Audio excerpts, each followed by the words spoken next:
Welcome. The purpose of this video is to introduce the user to the overall appearance and function of the Cadwell ARC application's main menu, which includes items that are persistent across the ARC application toolbars, as well as those that change depending on your application. So we'll start with the ARC application menu main screen. When you launch ARC, of course, you're going to be prompted for your password. So we'll enter in the password.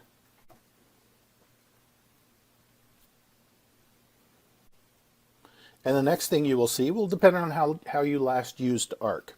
You may boot into the Start Recording tab, as we have here, the Review Records tab, which is the next tab over, or the Administration tab, shown here.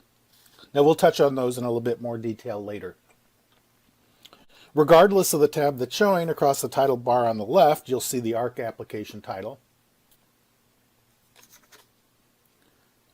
And to the right, between the Cadwell logo and the minimize, maximize, and close windows, you'll see the help icon.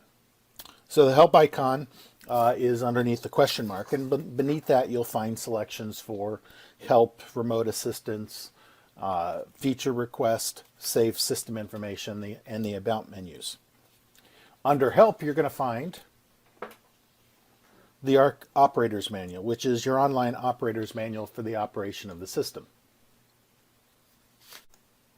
Under the help menu, you're also going to find remote assistance, which launches the GoToAssist application, which allows you to share your screen with customer support in case you need some help troubleshooting or fixing something that's going on with your system.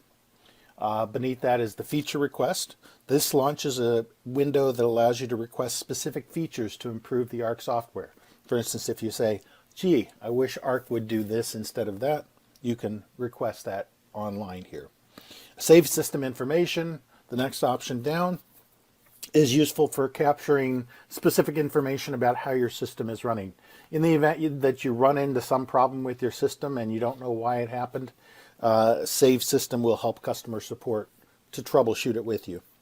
And then finally, under About, you'll find your system information that includes a number of things like your hardware details, your software versions, and your software licenses.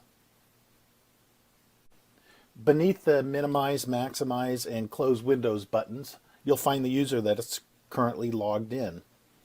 By clicking on this box, you can access the Switch User menu and allow another user to log in. So let's start with the Recording tab. The Start Recording tab is where we go to launch a recording.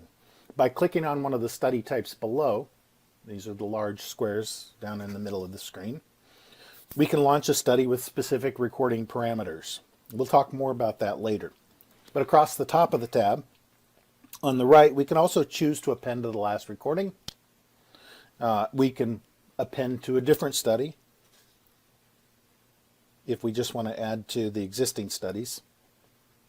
And finally, the gear to the right is the study type show hide menu. So for instance, we see the study types in the middle of the screen. We can turn some of those on or off if we wish. For now, we're going to keep them all on.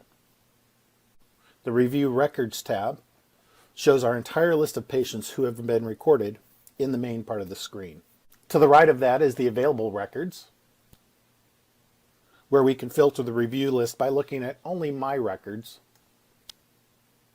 or we can look at all records if we have the permission to view all of the records. Beneath that is the Associated Documents. So this is where you would find documents that are associated with a particular patient. So if I click on this first patient, I can attach several different documents, whether they be image documents like JPEGs or PNG files. I can attach PDFs, Word documents, etc.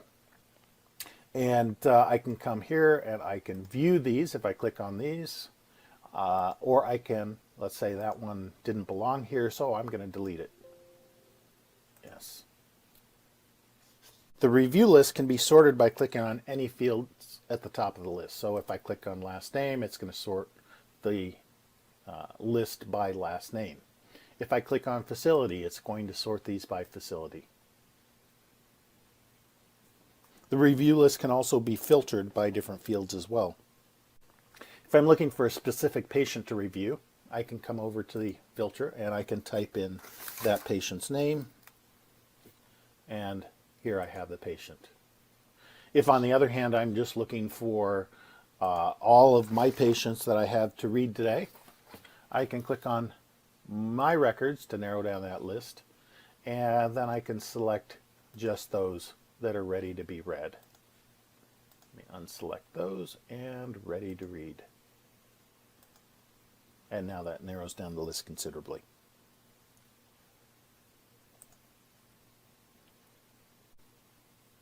Finally, when I'm ready to review a study, I simply click on that patient name.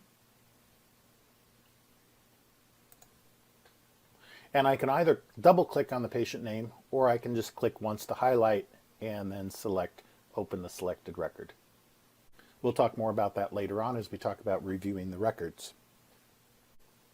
Now finally, the administration tab is where we go to make changes that affect the overall functionality of record management, the user management, and the EEG recording and review settings.